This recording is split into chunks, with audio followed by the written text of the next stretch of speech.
Hi there, this is Shauna from the Foil Fox. Thanks so much for joining me today. I'm going to be making some vellum flowers over alcohol ink backgrounds. Here are 3 examples and we'll have close-ups later. But let's get started. I'm going to start out with a blushing stamp by Penny Black and then a thin sheet of vellum paper. You do need the thin stuff. This is 29 pound. And then some double-sided adhesive sheets. This is from Elizabeth Craft. And then some synthetic paper like Yupo. Here are I'm showing 2 different sizes. There's also the heavy stuff. You don't need that, but you do need that synthetic paper to make the alcohol inks flow. And then a few other supplies are a photo puffer, Versamark ink, white embossing powder, and then I cut down the vellum and the adhesive sheet and Yupo into panels. That's all that we'll need. And then one of my favorite things is a dappen dish that will hold the alcohol. Then some alcohol inks. I have a bunch of them here. I won't use all of them.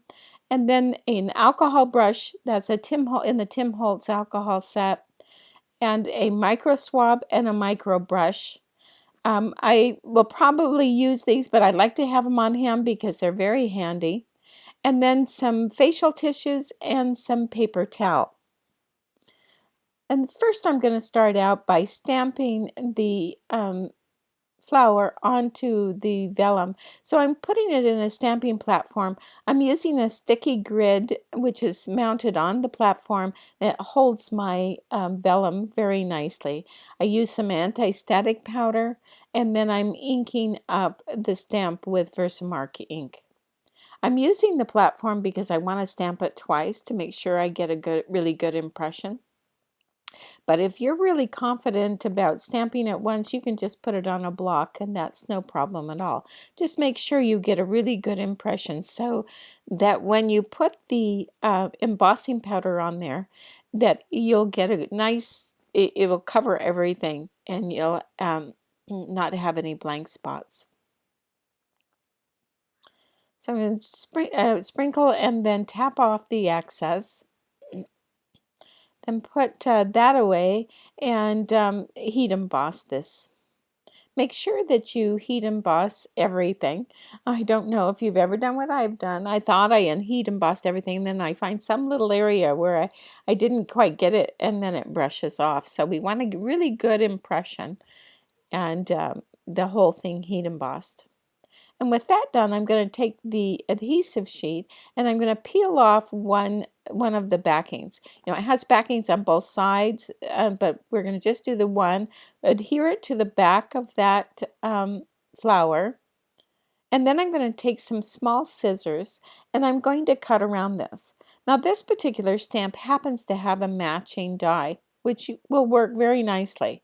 But I wanted to have it, my flower to be cut out very close to the embossing lines, especially around those leaves, so that I could get really fine detail.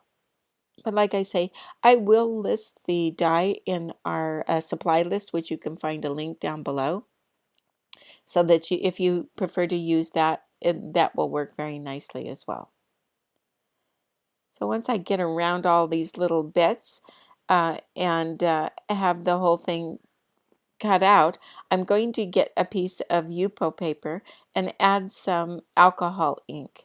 I'm sorry, just some alcohol or some blending solution. I'm getting ahead of myself there. So, and then I'm using some of the alcohol colors. I've taken all the lids off, so I'm ready. I can use it at any time. You know, if you've used alcohol inks, they evaporate and dry really quickly, so you have to work kind of fast.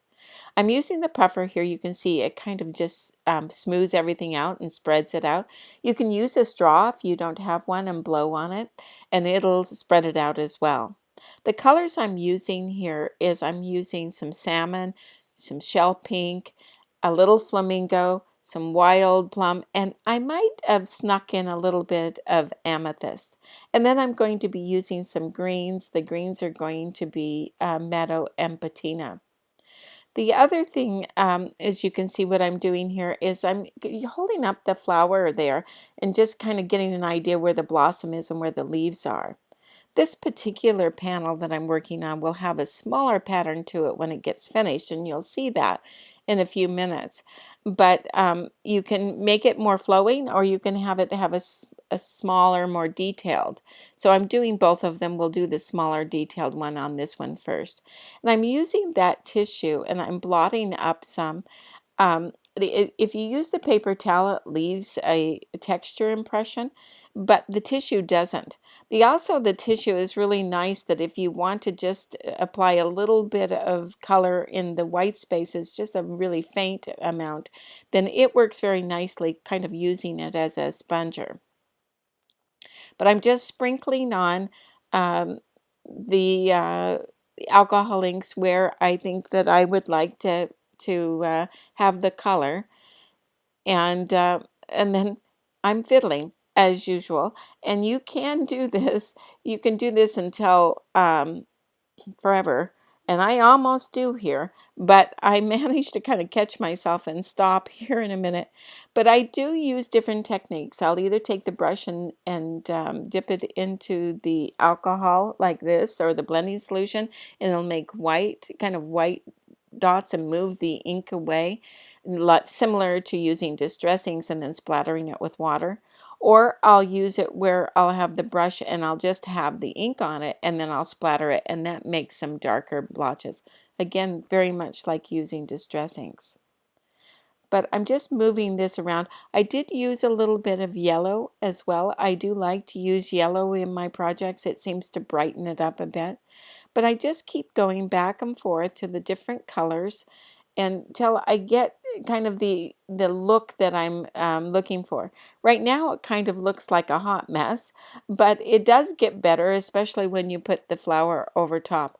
When you're using doing smaller pattern, meaning you have, little intense places of color instead of a flowing kind of look, then you do spend a little bit more time, and it does look a little bit crazy at first. But see, I'm using the micro brush here, and this gives me little tiny bits of color. Also, it splatters nicely um, for if you want a small splatters, because it's just what it is. It's a micro brush. So you can see I splattered here, and I'm just getting small splatters. I have just the ink and the blending solution on there.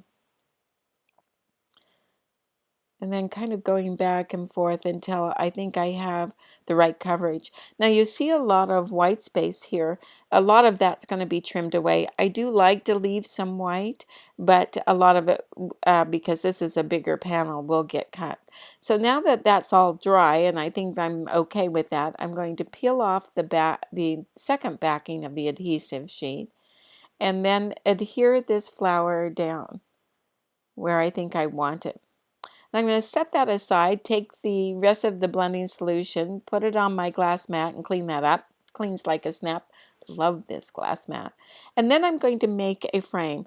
I'm using those stitch stackers by Penny Black. You notice that I didn't cut them apart. And that's because if you don't cut them all apart, you can actually cut a frame.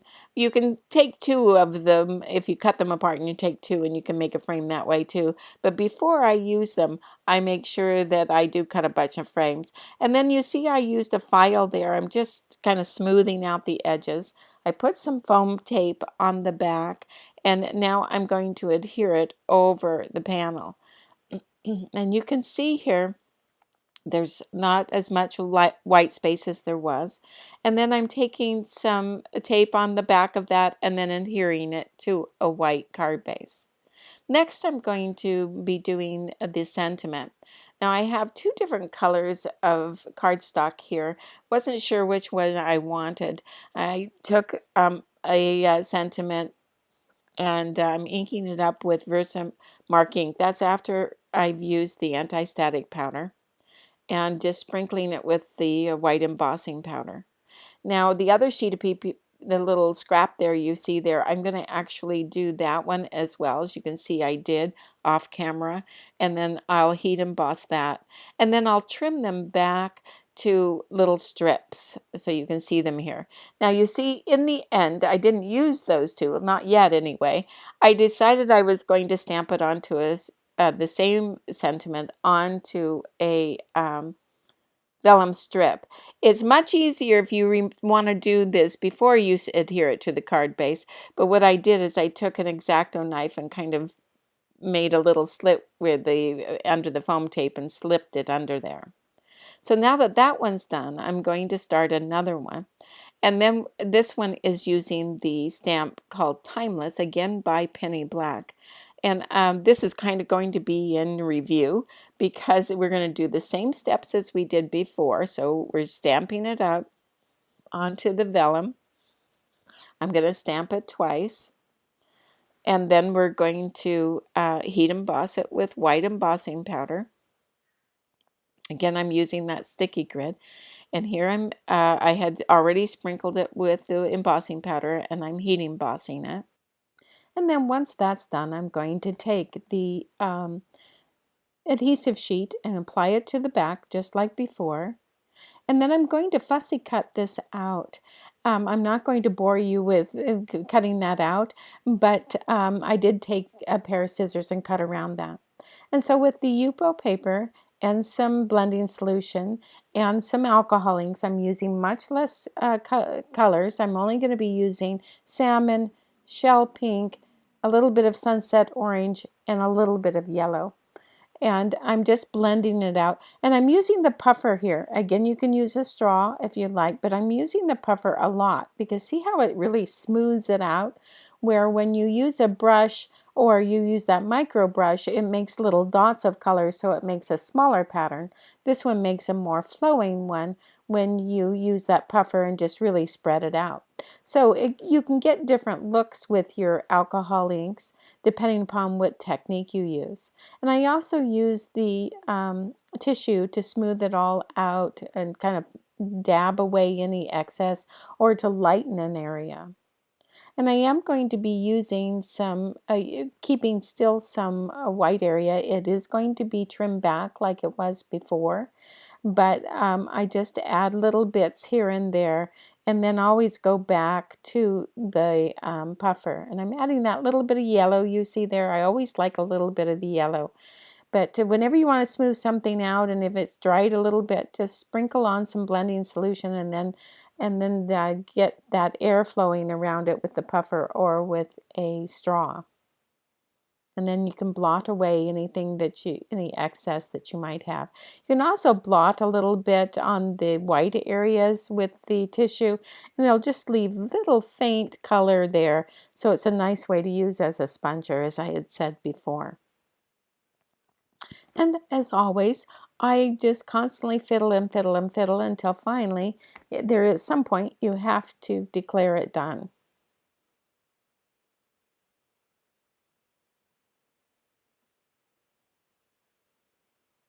Just adding little bits here, a little bit more, but now I'm going to make a frame. I'm using the Hero Arts Infinity rectangle frames. I put two together, cut a frame out. This is a plain frame, peeling off the adhesive sheet, the second backing, and kind of putting that frame there just enough to lightly see where the flower should go, and then taking that frame away just so it wasn't stuck all the way down, trimming off the little bit of stem, and then putting the frame on with some foam tape.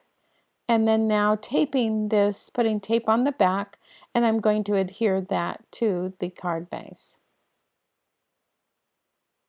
Then, as you know, I made some different sentiment strips earlier. I'm now going to use one of them. This is, I think, a nice color that goes with that. I think this is alpaca is the color. And there you go. You can see how it has a more flowing pattern. And then here is the one that we made in the very beginning, which has the closer pattern. And so you can see it has just a little more intense look. This is a third one I made using Concord and Ninth fine line florals, and it's very lovely too. I hope you enjoyed this video. If you did, please give us a thumbs up. And if you haven't already, please subscribe. We would love that. And remember that you can click the link below and get all the supply lists and some extra details on our blog. Thanks so much, and we'll see you next time.